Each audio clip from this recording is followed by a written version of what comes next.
अजमेर में एक राजा हुआ करता था।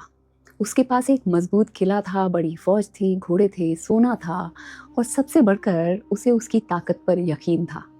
एक दिन उसके दरबार में एक खबर आई, शहर में एक फकीर आए हैं, लोग दूर दूर से उनके पास आ रहे हैं। राजा ने पूछा, उन फकीर के पास क्या है?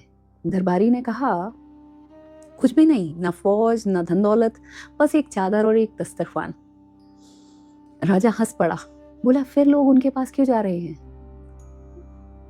इस सवाल का जवाब शायद किसी के पास नहीं था।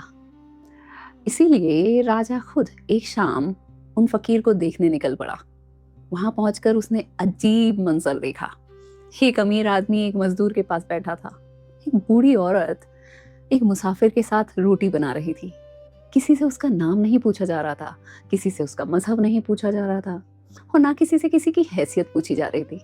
बस जो भूखा था उसके सामने रोटी रखती जा रही थी। राजा कुछ देर खड़े रहे।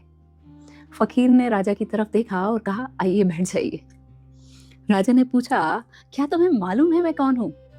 फकीर मुस्कुराए, बोले, मैं जानता हूं। राजा ने कहा, और फिर भी मुझे यहाँ बैठने को कह रहे हो? फकीर ने जमीन की तरफ इशारा किया। यहाँ राजा और फकीर के लिए अलग जमीन नहीं है। राजा चुप हो गया। फकीर ने एक रोटी राजा की तरफ भी बढ़ा दी। राजा ने कहा, मैं एक राजा हूं। फकीर ने कहा, शायद होंगे, लेकिन यहाँ सिर्फ आप भूखे हैं। राजा ने पहली बार उस फकीर को गौर से देखा। उसके पास कुछ नहीं था, लेकिन उसकी बात में ऐसा सुकून था जो राजा के महल में भी नहीं था। राजा फाइनली बैठ गया। कुछ देर बाद उसने पूछा, तुम लोगों को क्या दे रहे हो?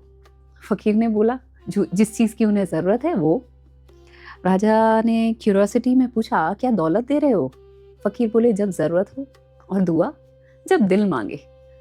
किसी को रास्ता बता रहे हो? फकीर बोले, जब कोई भटक जाए तब। और राजा ने फिर आखिर में पूछा, अगर कोई तुम्हारा दुश्मन हो तो?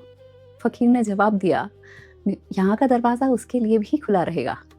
राजा हैरान हो गए, बोला, दुश्मन के लिए भी? फकीर ने कहा, रोटी ये नहीं पूछती कि उसे कौन खाएगा। और फिर कुछ पल रुककर फकीर ने फिर बोला, इंसान भी अगर इंसान को पहले इंसान समझ ले तो आधी दुनिया की दुश्मनी वहीं खत्म हो जाएगी।